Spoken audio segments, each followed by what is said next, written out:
speakers tonight. We have Parth, who's a senior software engineer, big data at Netflix, and Samarth, who is also a senior software engineer at Netflix. And I will actually let them tell all of you a little bit more about themselves when it comes time to talk. So over to the real content. Parth, over to you. Hey, let me start sharing my screen. Can you guys see it? I think, yeah, there we go. There we go. Okay. Hey everyone, my name is Parth Brumbert. I work for Netflix Big Data Compute team, primarily focusing on Trino, Iceberg. Before Samarth joined us, Druid. Before Netflix, I was at Hortonworks working on Storm, Kafka, so stream processing and storage.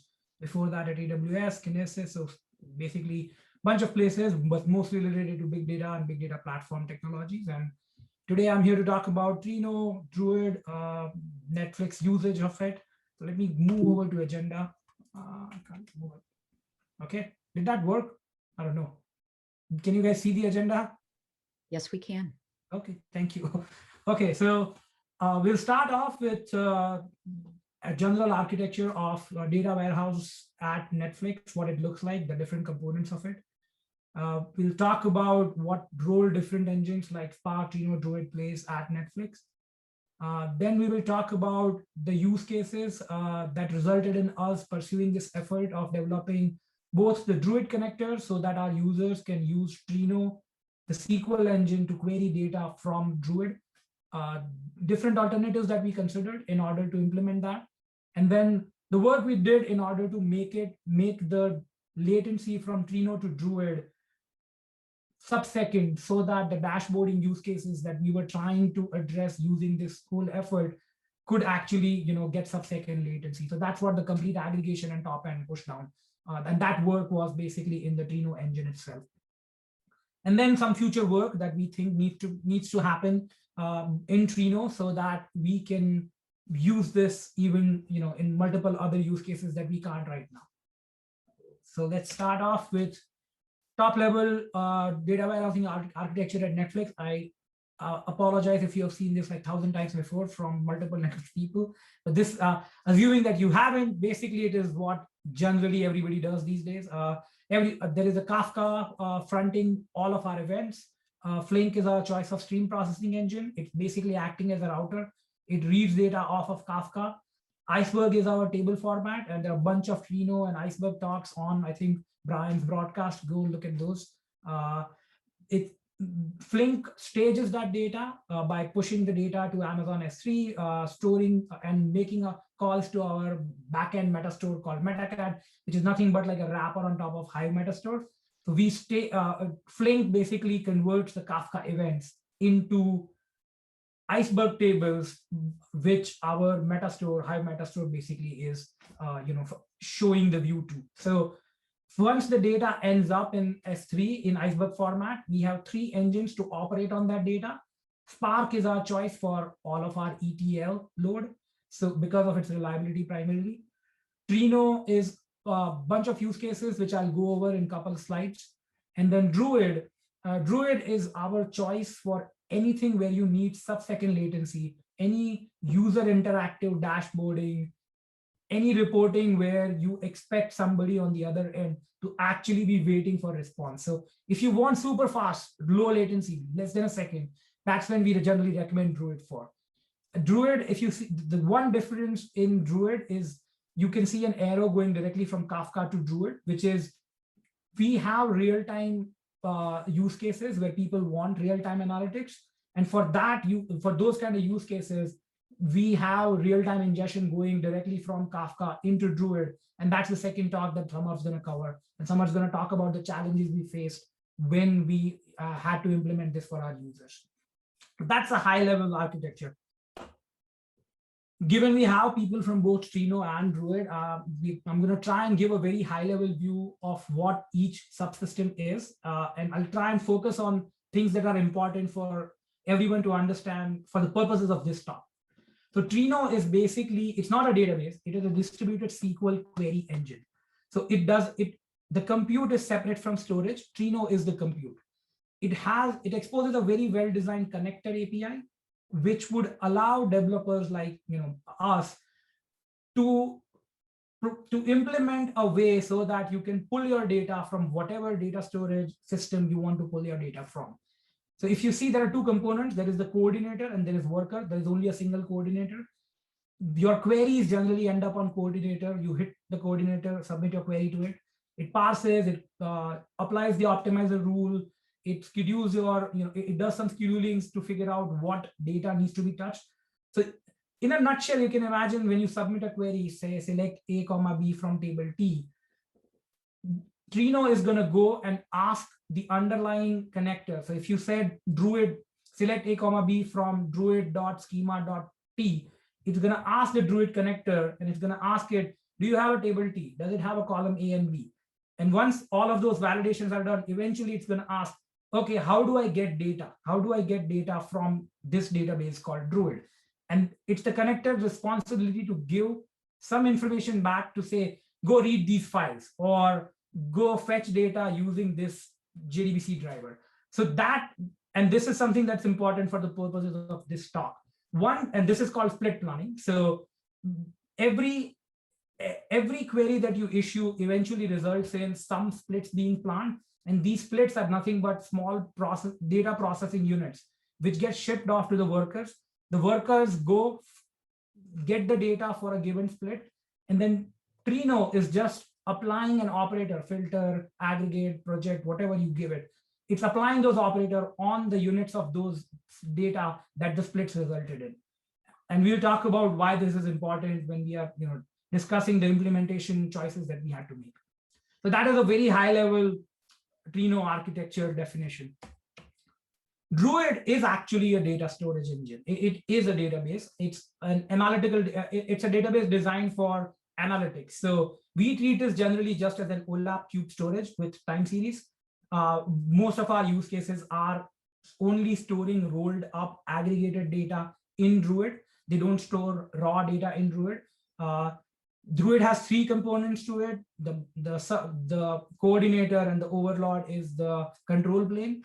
They are responsible when you say create a table and then you ingest data into that. In Druid world, it's called data sources. But when you ingest data in that data source, these coordinator and overlords are responsible to figure out where does that data land, on what server on the data server land does it end up serving from. So the data server land has historical and middle managers. Middle managers are for real-time ingestion. Historicals are for your batch ingestion. And when the real-time portion cuts off on a time window, that's when they hand it off to historicals. But essentially, they are data servers. That's where the data lives. And then the query servers is where you submit your query. When you submit a query to a broker or a router, let's say select AB from table T with time equal to something or time greater than something. It's broker's responsibility to figure out what historical servers or what middle manager servers should this request be forwarded to. And generally, again, Druid shines as an OLAP cube. So most queries in our case will be a group by query because you are trying to slice and dice by some dimension over some pre-aggregated matrix. So in those cases, broker will hand off a partial aggregation query to the historicals. They will partially aggregate all the data that they have locally for a given time frame. And then broker will collect it from all the historicals and then finally do a final aggregation and then send the results back to the client that issued the query. So that's, again, the top level, very high level architecture for Druid. And we'll basically have to use these concepts when we are discussing about the choices that we made for implementation. So Trino at Netflix, and I think Samarth will go over Druid at Netflix in his presentation. I'm going to focus on Trino. We have tens of clusters. We have divided these clusters into two, basically based on either the use case or the org or team structure. So we have clusters just for ad hoc analytics, clusters just for reporting, clusters for auditing, and we'll go over some of those use cases. And then there are clusters created for teams, like we have in science and analytical org, we give a cluster to them. We have a content org, we give a cluster to them. And that is primarily so that they don't step on each other's toes and they kind of have some level of isolation. So we have tens of these clusters that we run at Netflix, hundreds of petabytes in warehouse, many users, many thousands of queries each day. One interesting thing about our deployment of Trino is it is containerized and it dynamically scales. So some of our clusters where we know that the traffic pattern varies every day, we try and do some dynamic scaling on it. So because we are running on a containerized infrastructure called Titus, and I think there's a published blog on it on Netflix. So Titus is our infrastructure provider for containerized execution. So when we see that there's only one query running on a cluster, we might be only at 10 Trino worker nodes. But then suddenly if 5 query comes up, we could scale our clusters from 10 nodes to 200 nodes within a matter of 30 seconds to about 1 minute, 15 seconds. So this basically gives us the elasticity to scale our clusters up and down. And we do it for few of our clusters, not for some of our larger clusters, but few of our team specific clusters, we do this. And then this is a common question I get asked, what are the worker spec? Basically 16 core, 128 gigs, 5 Gbps network bandwidth. That's what we deploy across all of our clusters. We don't have any other configuration right now. Current Trino use cases, number one is definitely ad hoc exploration. So let's say the data that Flink has staged or a Spark ETL job has produced, anybody who's trying to just begin exploring against that data, trying to do some ad hoc analysis, not an ETL job, their first touch point generally at Netflix is going to be Trino. And primarily because it's just so fast and so it's relatively much better experience, I would say, when you're just trying to figure out what the data looks like or doing some ad hoc analytics. We have a science and analytics org where they're trying to run models, they're doing A/B experimentation, and for all those use cases, they're either hitting Trino using Jupyter notebooks or in their Python apps by directly querying Trino servers to get access to the data. Audits, this might be unique to us. We have this, our data engineers have this pattern called WAP, write, audit, and publish. So imagine you wrote a Spark job that produces some sort of a table output. So once your Spark job executed and it staged this data, our data engineers don't want the downstream consumers, whether jobs or users, to have access to this data until they have audited it. And that's where they use Trino. We have a specialized audit cluster where once they have staged these ETL outputs from Spark, they would run the audit on it. And only when the audit from Trino says it's successful, the data quality looks good, they can publish it. And then the downstream consumers will be notified and the data that they have staged will become visible. So even in the ETL world, Trino is important because if the audit fails, the ETL pipeline in general, the workflow fails. Reporting, we have a bunch of use cases, and this is one of the things where a lot of our users that use Tableau use Presto's JDBC driver to use, build reports using Tableau's live connection. So they get some sort of interactivity. It's not always interactive because again, it's not an OLAP cube. But relatively it works for them. There are also Lumen dashboard. Lumen is our own, let's say, a custom dashboard building tool that we have internally. And there are also custom visualization apps that people have created for very niche use cases, which directly hits Trino. And then there is transport, which again might be specialized to us. We have use cases where we want to land data from Google Sheets, Airtables into our warehouse. All of that workload goes through Trino. And then Tableau data extract. This is kind of fading away right now. We are trying to move this off to Spark. But in order to create data extract, so far, many times people just use Trino. There are also a bunch of different use cases that are not covered here. Like we have a log analytics cluster where all the apps in Netflix, when their app logs get staged as iceberg tables, and then there is a UI or fronting that. So a developer who wants to find what were the error types or want to just grab some log lines, they will issue Trino queries on top of iceberg table. There are point lookup queries that used to be served by Elasticsearch, but we were able to do this in Trino and provide similar latencies.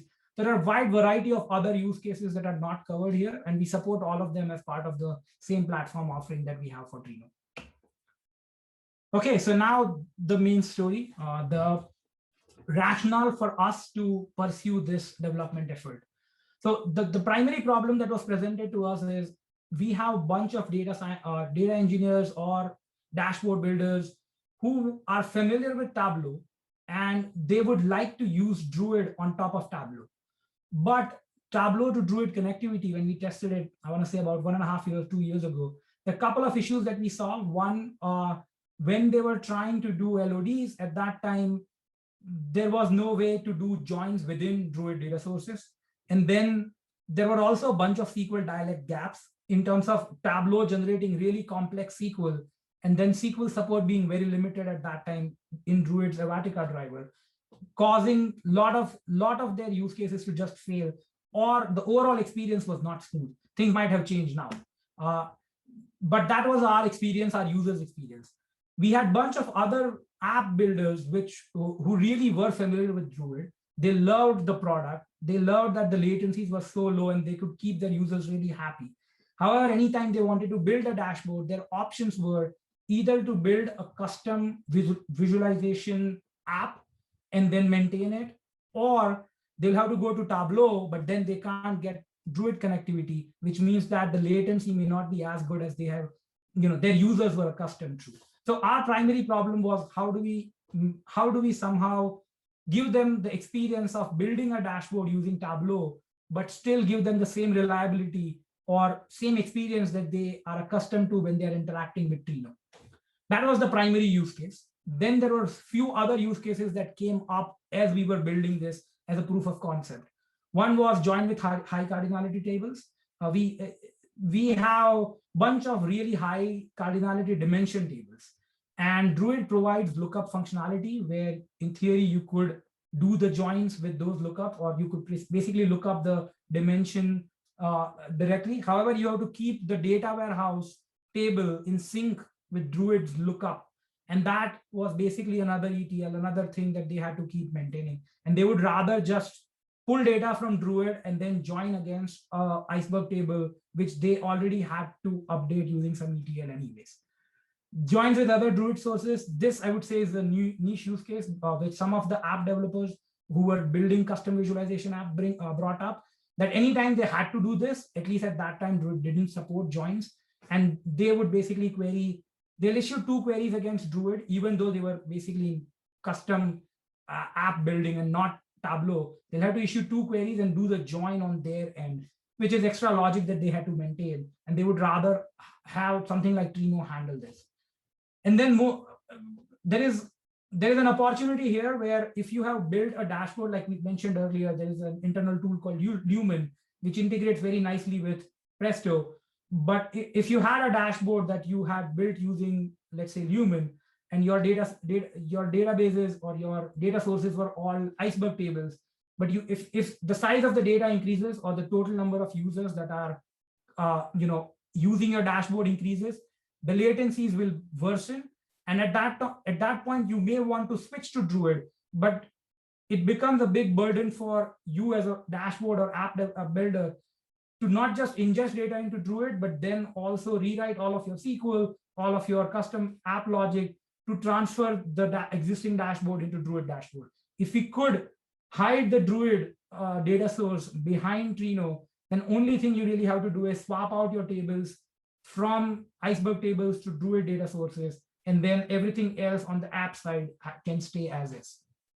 So these were some of the use cases. So we are primarily targeting really low latency dashboards, which requires interactivity, which requires sub-second latency. And it is mostly slicing and dicing across aggregated data that you have rolled up during ingestion in Druid.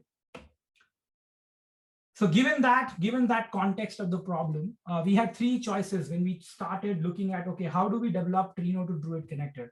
One is the Druid JDBC client. Druid has an Avatica driver that we talked about when we were doing the POC just with Tableau. And we could use that as is. And that's our choice. That is what we ended up doing in the end. And we will go over why. Druid, at least until, I want to say, 0.12 or 0.12 or 0.11 didn't have a SQL interface. And even today, the only way to query Druid historical data is through their native REST API. So that was our second choice. And then the third choice was, because Druid stores all of its segment files, the data files, into a deep storage mechanism, S3, HDFS, whatever is your deep storage, we could write an equivalent of Parquet or Orc reader, a Druid data file reader, which would read those segment files directly. So those were our three choices. Now, before we go over the pro con of each of the choice that we made, it's important to understand the difference between what a complete pushdown and a partial pushdown is. So pushdown operations in a SQL engine means, can you push down a function that your SQL engine is doing to the underlying connector? And there are some pushdowns that already existed in Trino, like filter pushdown. So when you say select A count B from tree, let's say where A equal to some column, you could, instead of getting all of the data for column A from table T, you could push down the condition A equal to whatever down to the connector itself. And that is predicate pushdown. Now, what we wanted to do, because most of Druid queries that we were aiming to optimize for were going to be group by queries.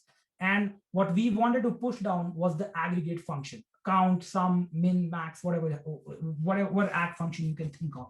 So in these cases, there are two things you can do. You can either push the complete aggregate function down to Druid or any other data source, MySQL, Postgres, or you can, or the underlying connector will give you partially aggregated results, and then Trino would still go and do the final aggregate function. So as you can see in the in this side, there is out scan filter project A count B.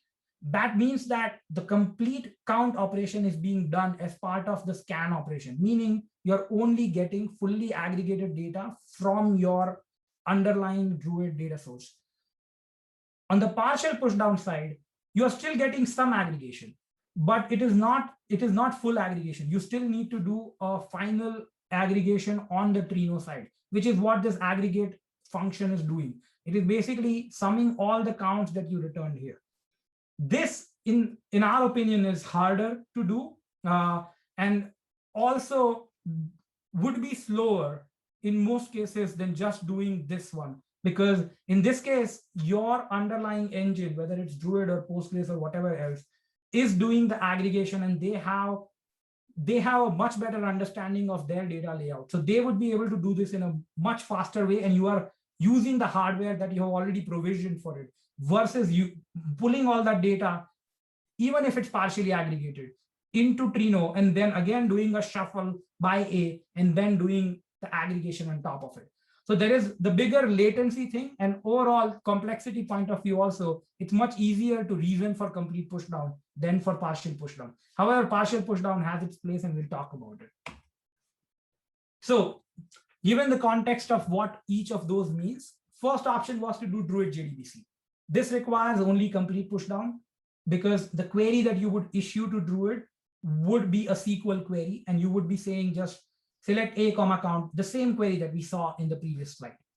There is no state management or actual split planning. And what this means is you are not trying to figure out what historical nodes should I be sending this Druid query to. You are not trying to figure out, given this query where, let's say you are only trying to get data from yesterday till today, where does the segment live, whether it's historical or middle manager.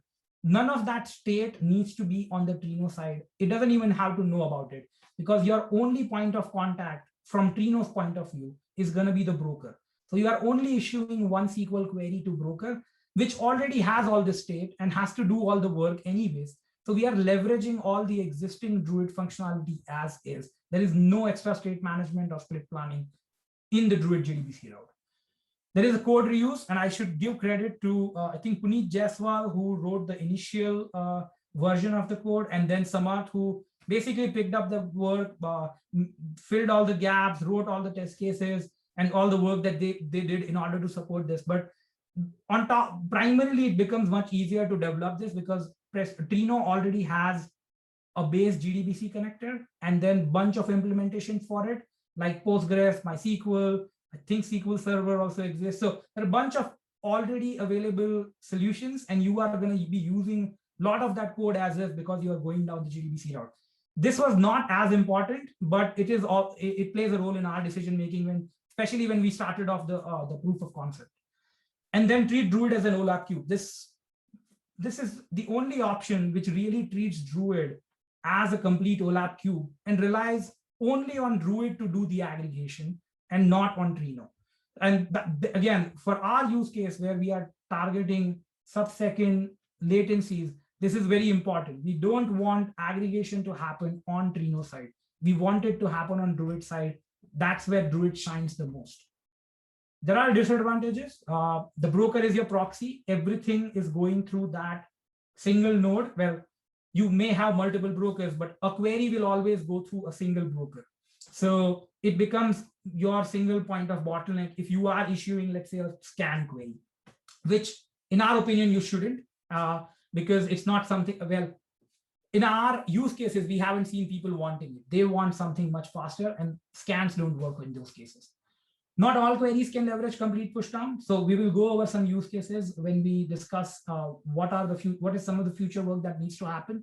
And then you can't use Trino for high cardinality group by. So there is one use case where it makes sense to do group aggregate and group by functions on Trino side. And that is if you have a dimension which has really, really high cardinality, let's say millions or billions of different values, then in that case, if you remember the Druid top level architecture, the broker is farming out all the queries to historical, which is doing partial aggregation. But then the final level of aggregation, where you are combining the results from all historicals, has to happen on a single node, on a single broker. And that becomes a problem when you have a really high cardinality dimension. In those cases, if you could support partial pushdown, you would be getting the data from historicals directly onto Trino worker nodes.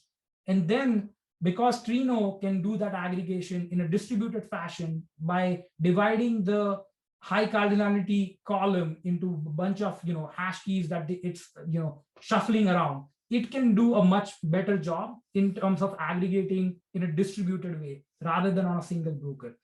Again, in our environment, we haven't experienced this as much, and that's why we didn't focus on this. But partial pushdowns can be useful in this case, and that's why we advocate that should be something that should be done in near future. So that was option one, and that's what we ended up doing. There are a couple options that we did consider. One was to use the Druid's native JSON query language.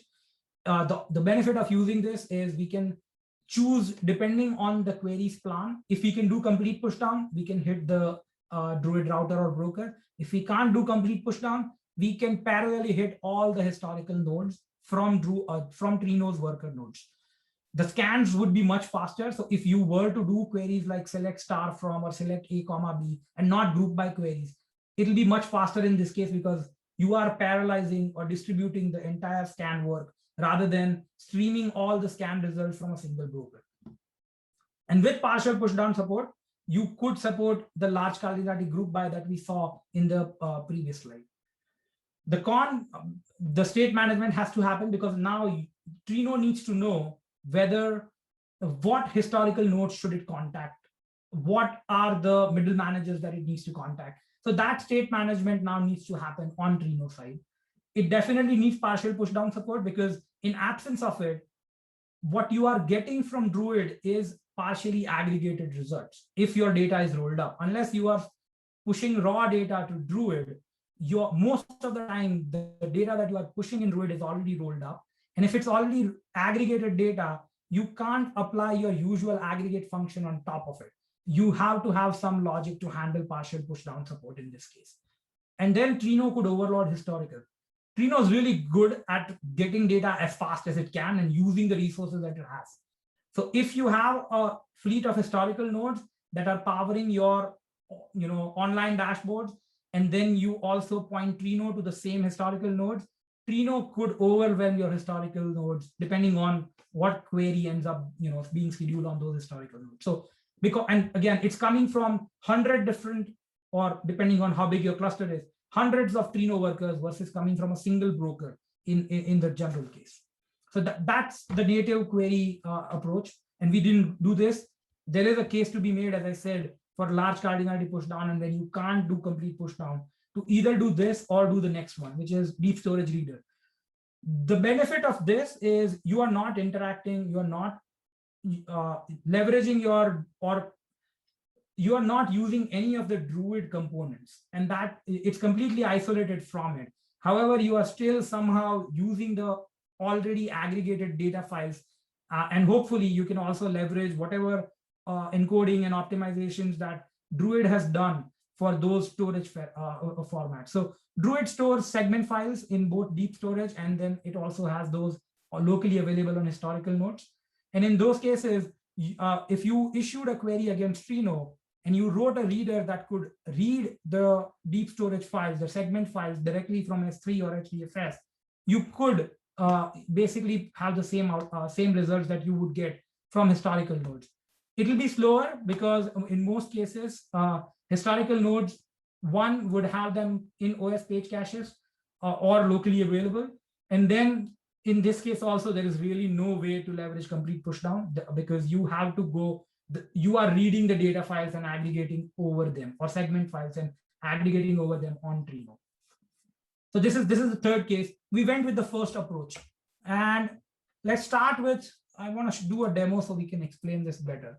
So if you see here, I have set aggregate pushdown currently disabled. There is no aggregate pushdown. Right now, I'm issuing just a simple query, select data store count star from Druid logs. This is our test cluster, and this is just storing all the queries that were issued against our test Druid data sources. So now, if you look at this, this basically is, let me try and show you the plan, maybe that's better.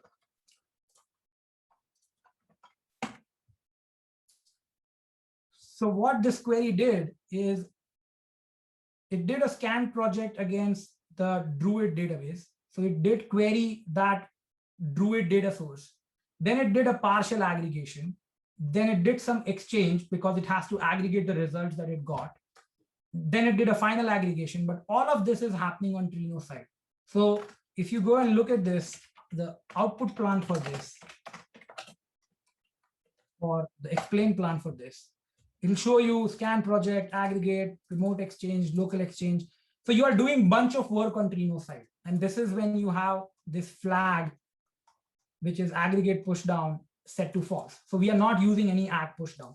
And it works. If you have correct filtering, you can still get results pretty quickly. So this works, and it gives result, let's say, in about 400 milliseconds or so. If we remove this bare condition and we are saying, okay, now just give me all the data sources.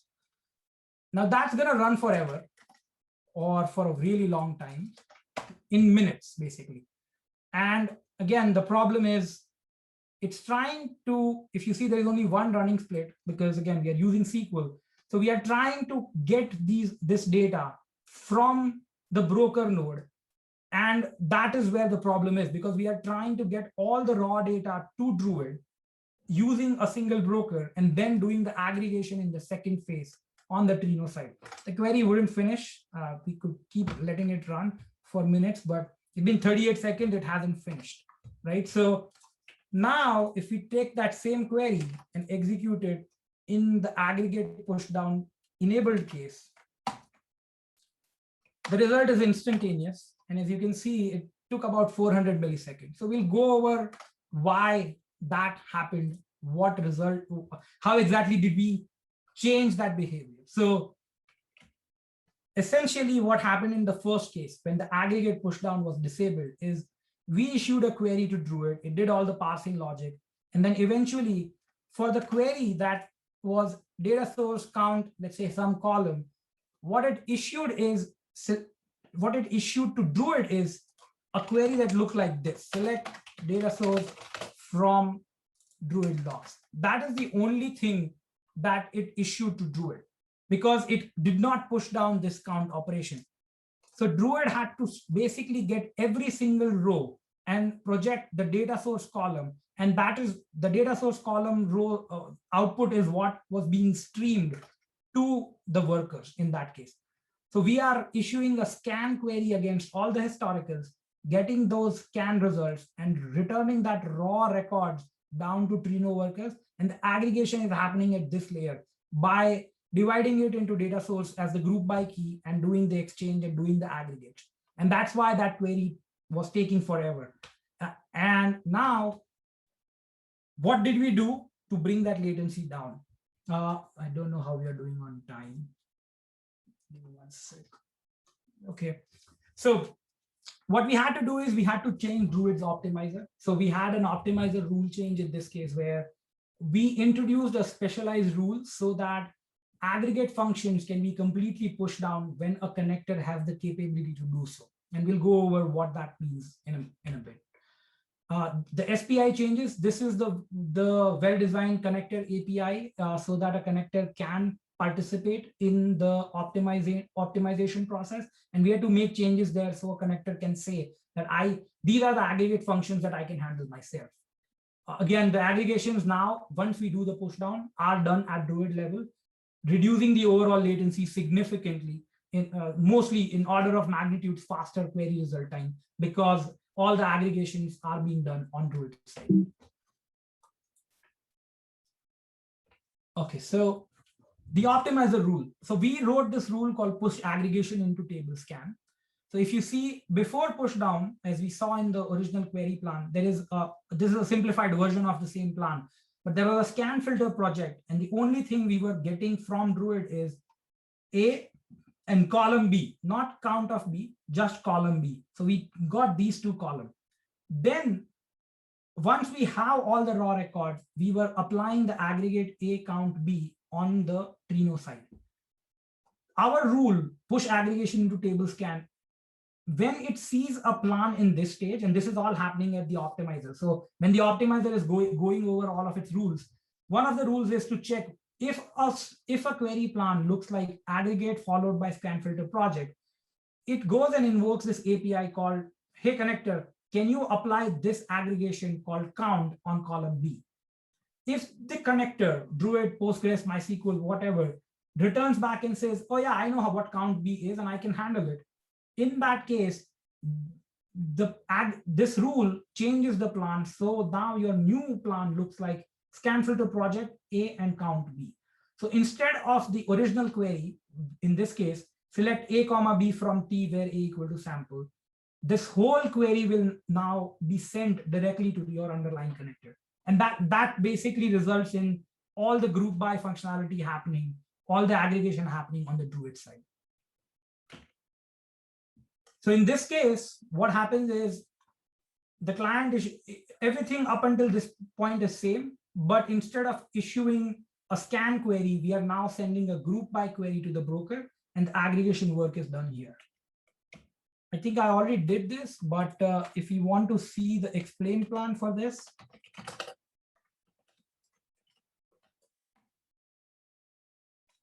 as you can see in the previous case here, we had a bunch of work going on here, and all of that is now no longer happening. All we do is table scan, and as you can see in the projected columns, the count star is happening at the scan level, meaning this is being sent to Druid.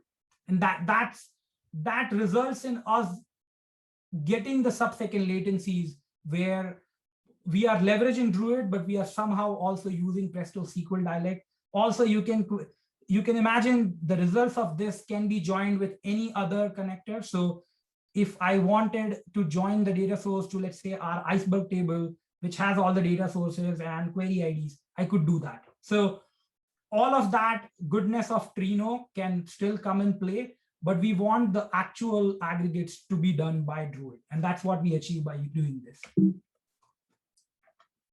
Go back. Now, can it always work? And it can't, because not every function will have a counterpart in Druid. So let's take date trunc an example, which kind of has a counterpart. But right now in open source Trino, there is no function push down support. There is no arithmetic expression push down support. There are a bunch of expressions that we don't push down. So if I were to issue this query, even though Druid can handle sum, because it cannot handle date trunk, or it can, but Trino doesn't give it an interface so that function pushdown can occur.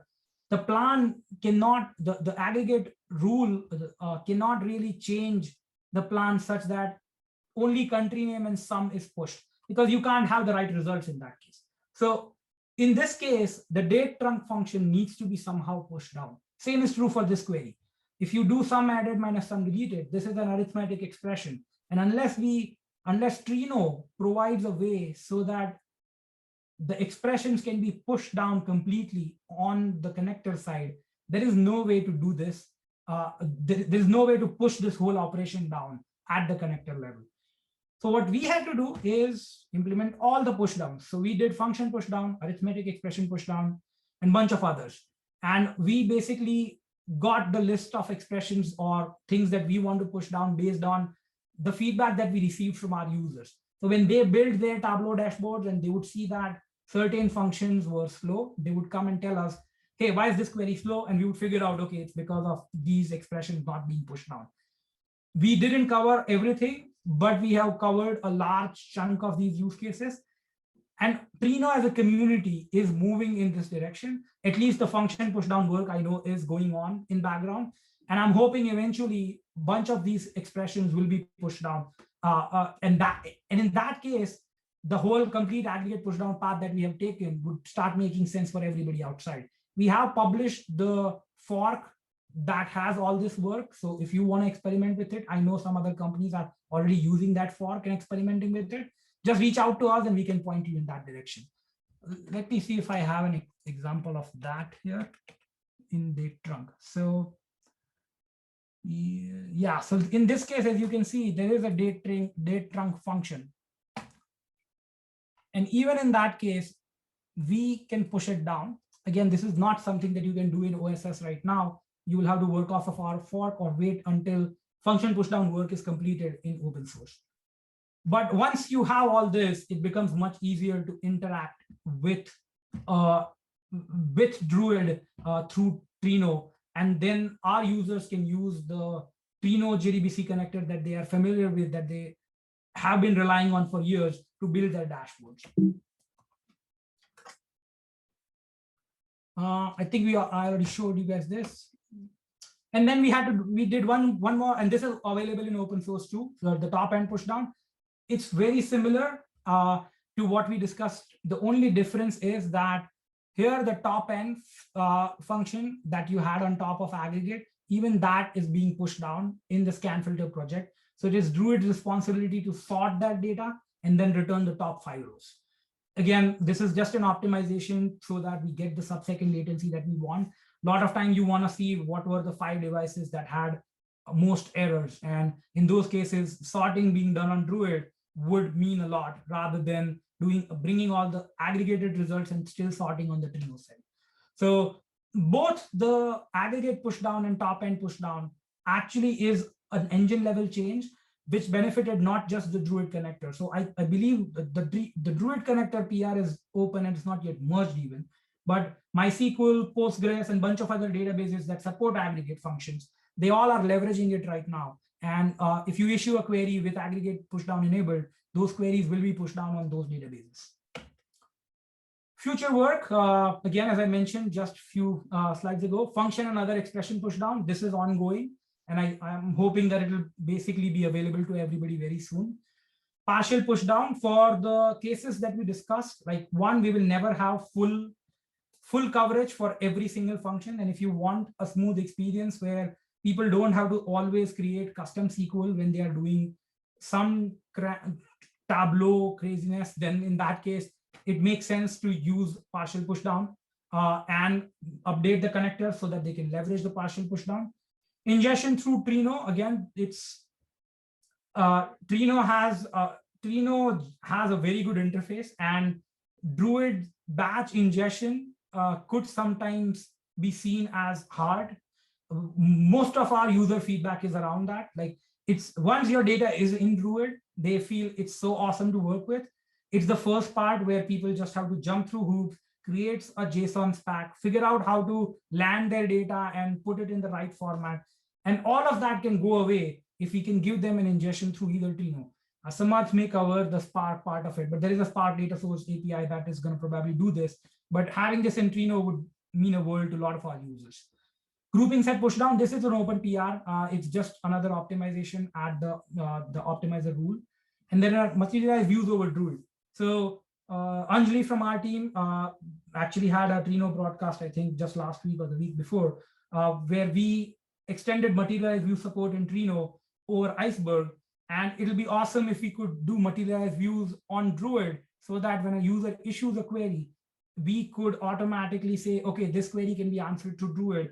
And a query that was going to take them minutes would now take them less than a second, and we could wow our users with it. So this is some of the things that we know that needs to happen. We may do some of it, and we hope some of it will be picked up by other community members. And I think that's all of my presentation. And I think we are going to keep the questions after Samarth's presentation. So I'm going to stop sharing here. Let's stop. Samarth, you want to take over? Sure. Let me start. I'm sharing my screen.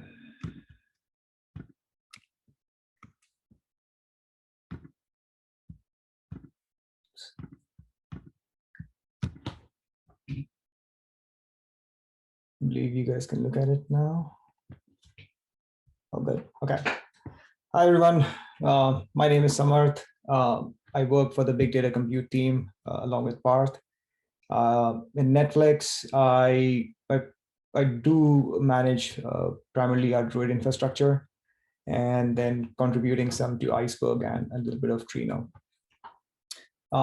Before joining Netflix, I used to work at Salesforce, where I contributed to Apache Phoenix, and I worked as part of the core data infrastructure team there. So today, I'm going to talk about how we use Druid for real-time needs, real-time analytics needs at Netflix. So an agenda, so I'm briefly going to cover the role that Druid plays at Netflix, what our current deployment looks like. The use cases, I primarily be covering the real-time analytics use cases. The alternatives that we explored when deciding which technique we should be using for ingesting a stream data into a Druid cluster, and the various lessons and learnings along the way that we built up. So Druid and Netflix, as far as the clusters are concerned, we have a few, I would say, low tens of clusters. The clusters are generally either shared or they're team-based clusters, depending on the needs or their requirements.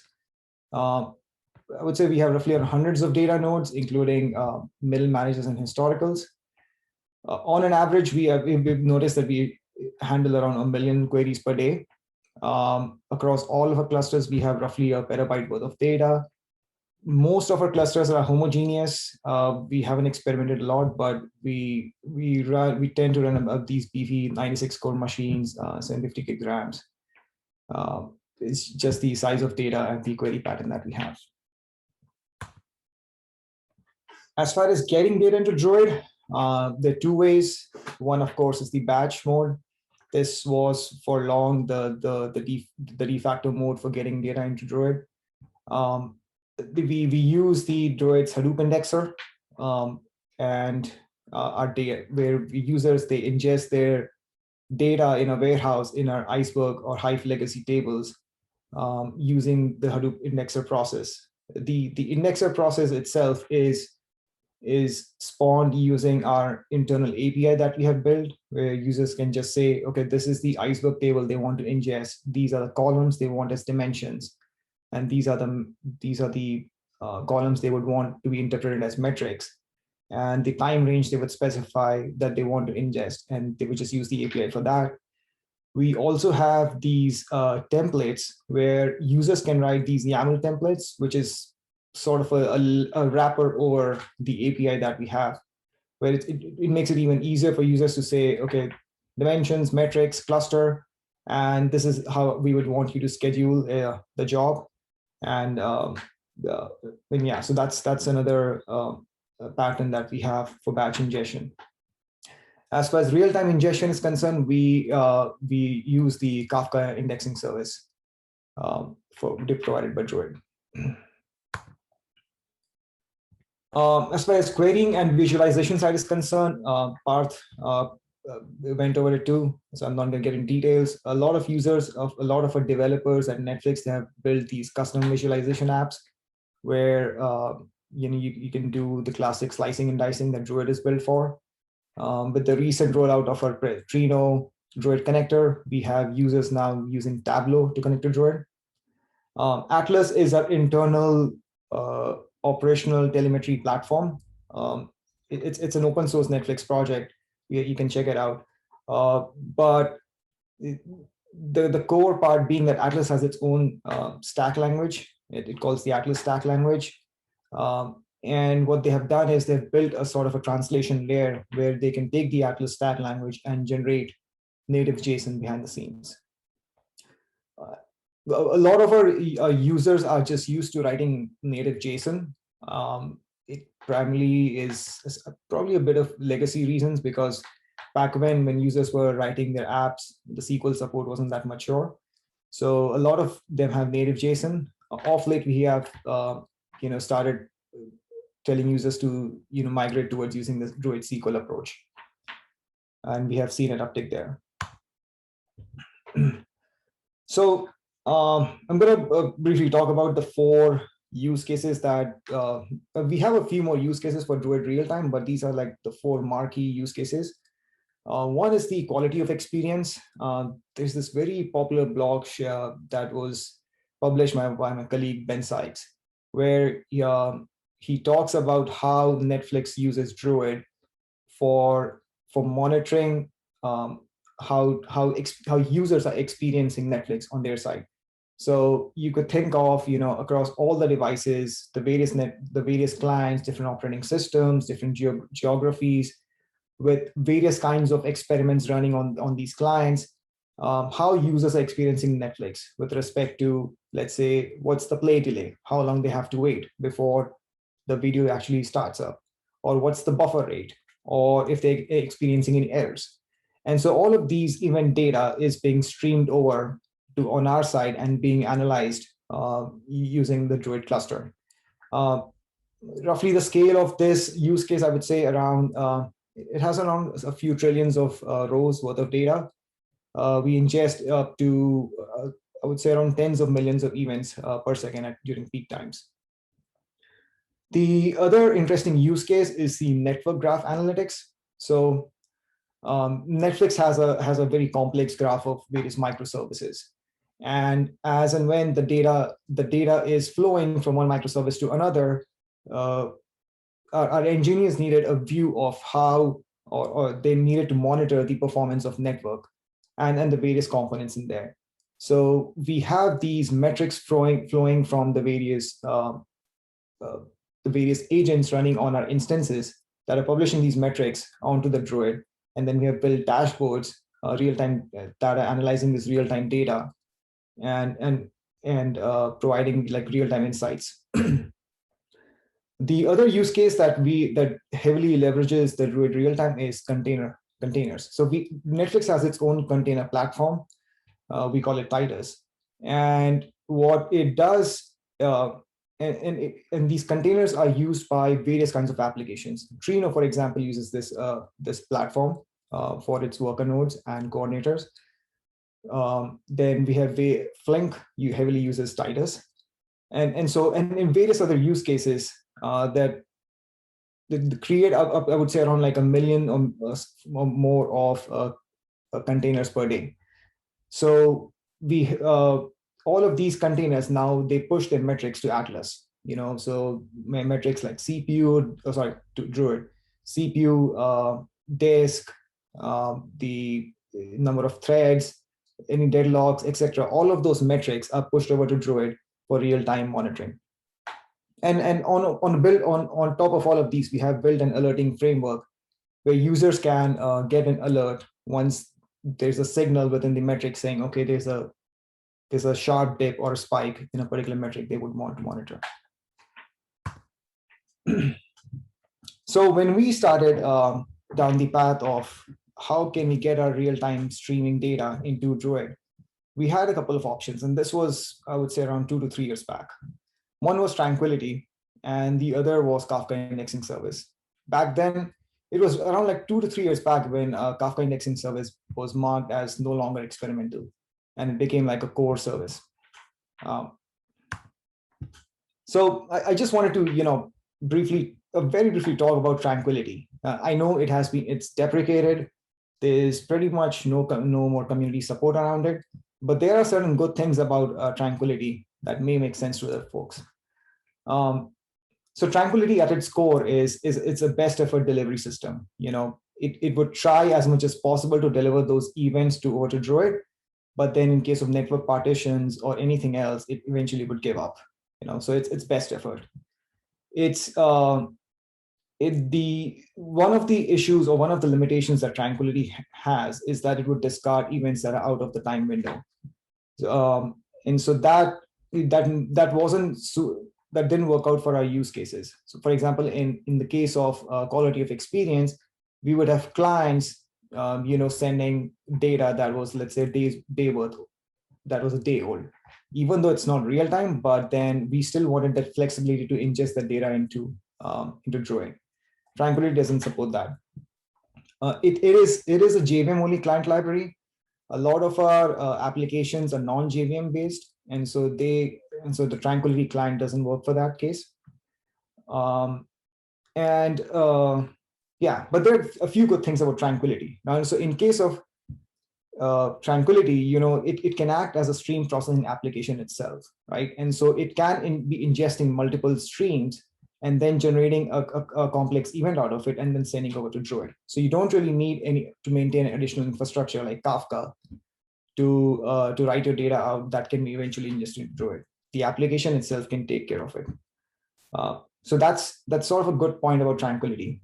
But then we eventually decided going towards Kafka Indexing Service, and a few features that stood out for us and that just made us say, you know what, we should go down this route. One was, exactly once ingestion. Now, you got to be careful here what exactly once ingestion with respect to Kafka means. If your upstream producers are producing duplicate data, then there's nothing that Druid can do to deduplicate that. But then what Druid can ensure is that if you have an event ingested into a Kafka, it would make sure that event gets returned to Druid, and only once. The good thing about Kafka Indexing Services is that it is not tied to the temporal nature of the data as much as it is to how the data is partitioned in Kafka. If we would compare this to Tranquility, what it means is that events can arrive out of time window and it would just they would be ingested just fine, as long as it lands in a Kafka partition. There are a few gotchas that you have to take care of. I wouldn't say gotchas, but a few things you have to be aware of. Today, the Kafka Indexing Service doesn't support this 1:n model, where one data source can ingest data from multiple streams. You can ingest one stream to multiple data sources, but not the other way, which is a possibility in case of Tranquility, right? You sort of incur this extra cost of data duplication because you have to write whatever your transform data back to Kafka, but that may be okay.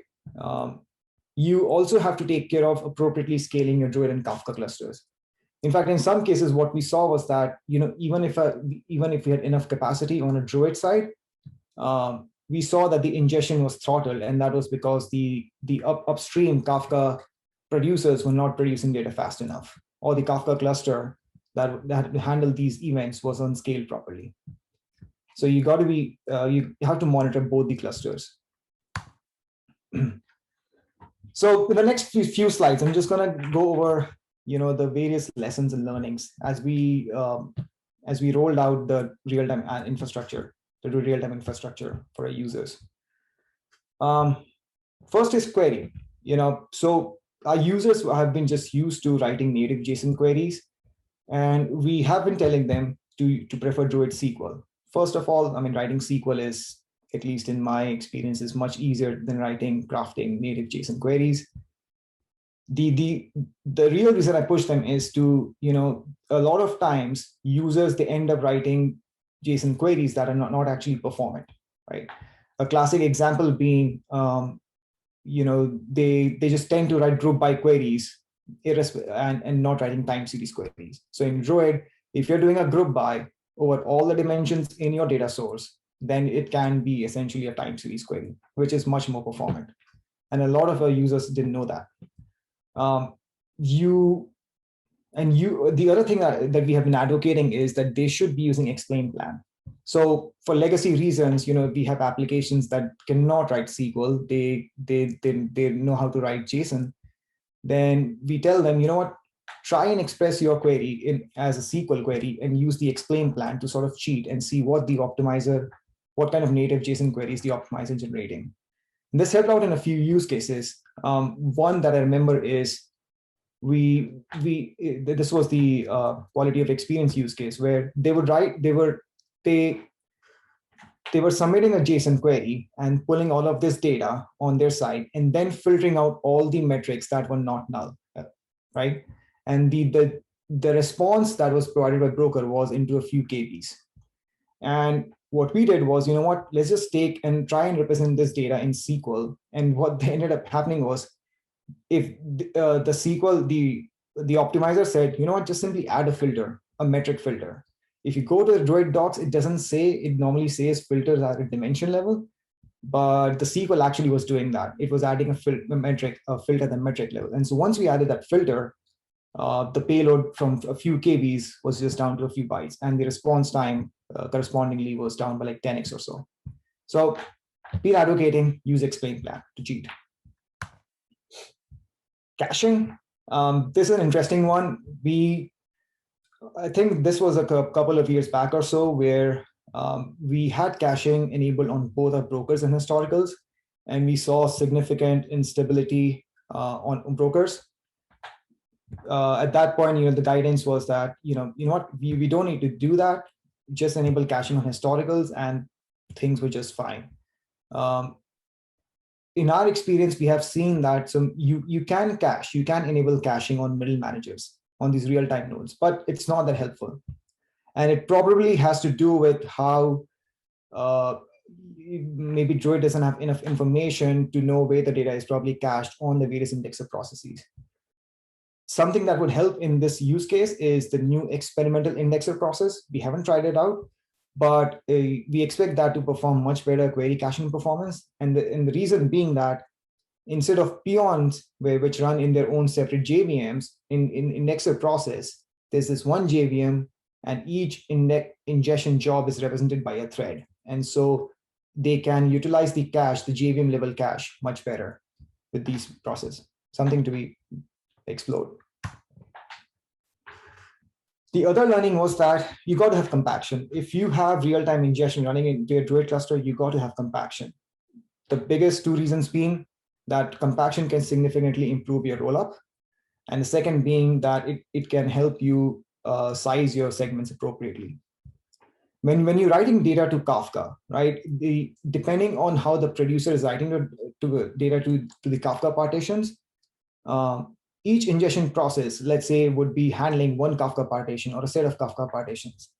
And if the data is written randomly, when it is building up these rolled up rows or rolled up segments, the data just would not roll up as good, right?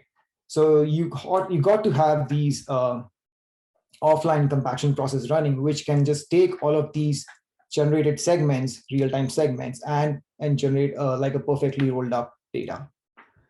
In our experience, what we saw was that the Druid's native compaction doesn't scale. For smaller data sets, it works out fine. But for our use cases, when we have trillions of or a few billions of rows even generated per day, native compaction doesn't work out. So we have to rely on external compaction. In our case, the Hadoop-based compaction. So So the Druid's Hadoop or the Hadoop indexer has this nice feature where instead of ingesting data that is on an Iceberg or a Hive table, you can say, I want to re-ingest my data source itself, my Druid data source itself. So which is what we use for a compaction. And the good thing about that is that it scales up. We already have a Hadoop infrastructure running. And so, it worked out fine for us. We already have batch ingestion process running our Hadoop Druid indexer. So a compaction was easy for us to get it scheduled. A few cautious that you have to be careful about when using Hadoop-based compaction. One is that it overwrites data. So if you are ingesting data for a particular time interval, when the Hadoop-based compaction finishes, the older data, it goes away and the new data becomes the live data. So you got to make sure that you time your compaction, the Hadoop-based compaction process appropriately. So an example I would give is if you are ingesting data for, let's say, current hour to, let's say, last 2 hours, right? And if you end up scheduling a compaction process, like a concurrent process, as you're ingesting data for that window, you end up scheduling compaction process, the Hadoop-based compaction, you would possibly run into data loss, right? Because when the Hadoop compaction completes, all of the data would be gone. And so there will be a race condition between new data being ingested and the Hadoop compaction completing. And so you can run into data loss. And so there are ways to handle this. And that's what we have done is we have set a message rejection policy on our events. You have to realize that, we are using Druid for real-time analytics. And beyond a certain period, beyond a certain window, it is not real-time anymore. So we have set a message rejection policy, which helps us, control how late the compaction can run. So we have said, let's say, a message rejection policy of 4 hours, then we know that it's probably safe for compaction to run at the 5th hour. Even then, we make sure that because of various delays, maybe a middle manager dies, and so that's the ingestion is delayed. We make sure that there's no segment handoff being happening for that particular window. So we query the coordinator and just see if there is any ingestion happening for a window. Then we pause the compaction. Once we know that there's no more ingestion happening for that particular window, we go ahead and compact the data. There are a few other learnings that we had on the ingestion side. One that really helped us out was key topics. And this is, you should think of it in this way. When you're writing data to Druid, right? If you could possibly use all your, that these events or these fields within your Kafka event are going to be Druid dimensions, you could possibly just generate a hash using those dimension values and use that as sort of a key when you're writing to Kafka. What that helps you achieve is like an almost near perfect rollup on the middle manager, on the peon processes itself, which ends up significantly improving query performance too. But it would work out only when you know that your data is fairly high cardinality and that it is not skewed, right? So that the key is well distributed. In our case, it works out in a few use cases. In some cases, it doesn't. But in cases it does, it does really help us a lot. You may still need, even though your data is perfectly rolled up, you may still need to run compaction to size your real-time segments appropriately. But you can possibly go without running compaction by using key topics. The other learning that we had was, when we are serializing our Kafka events, it's much more performant to use Avro serialization versus JSON. It's just the nature of Avro and JSON, because schema in Avro, you have a schema separate and the events are serialized using that schema, so they don't have to be part of the payload like JSON. It just compresses much better. And in some of our use cases, we saw up to 30 to 40% reduction on the Kafka footprint. And it translates down to improving the ingestion throughput also. This was an interesting problem that we ran into as we were scaling out our ingestion. What we saw was that our ingestion would halt at segment boundaries. So in this use case, we had like a segment, we have segments at our granularity, and at every hour, so let's say in this case, the hour of 17, we would saw that ingestion would pretty much come to a halt, right? So what we did was we took a thread dump of the overload node, and we saw was that overload does a bunch of processing. It requires a giant log. It actually calls a giant log within the code. And it does a ton of processing where it is making these expensive queries to the data store, to the metadata store, and trying to figure out what should be the new partition number for the next segment that we are going to generate. It would issue these queries against what Druid calls the pending segments table to see, okay, what is the next key that I should be assigning to the segment. And once we did that, we saw that to improve the query, and that query was actually taking around like tens of seconds. Imagine a giant log, and you have issuing a query with tens of seconds. Basically ingestion would come to a halt. So what we did was to improve the performance of that pending segment of queries against the pending segments table. We turned on this flag. Thankfully, there's a flag there. It's called the Druid coordinator kill pending segments on. What it does is it periodically schedules these kill processes where it goes and just cleans up the Druid pending segments table, and that improved the performance. It still didn't bring down our ingestion was still getting delayed though at our segment boundaries. And it turned out that it was because Druid also has to issue these queries to the segments table.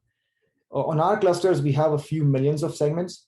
And so the queries against these segments table would turn to be very slow.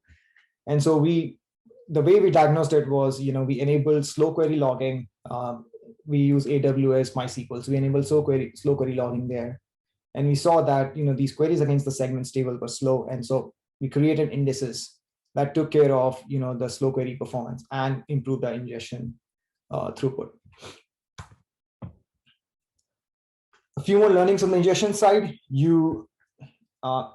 If possible, you should have a task replication enabled. We often have had middle managers crashing either due to bad node or some other reason. Task replication helped out. We have these various alerts running that are being actively monitored by our users. And so if we don't have task replication enabled, they would just see a significant dip in a particular metric and they would get all worried. So to make sure that we have enough availability around the ingestion side, we have task replication enabled.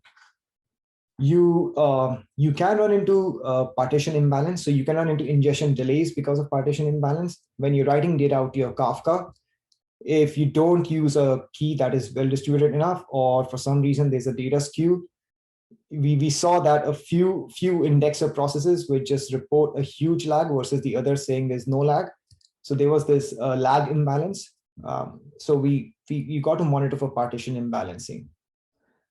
The unit of scale as far as the ingestion is concerned, real-time ingestion is concerned, is the lowest granularity is a Kafka partition.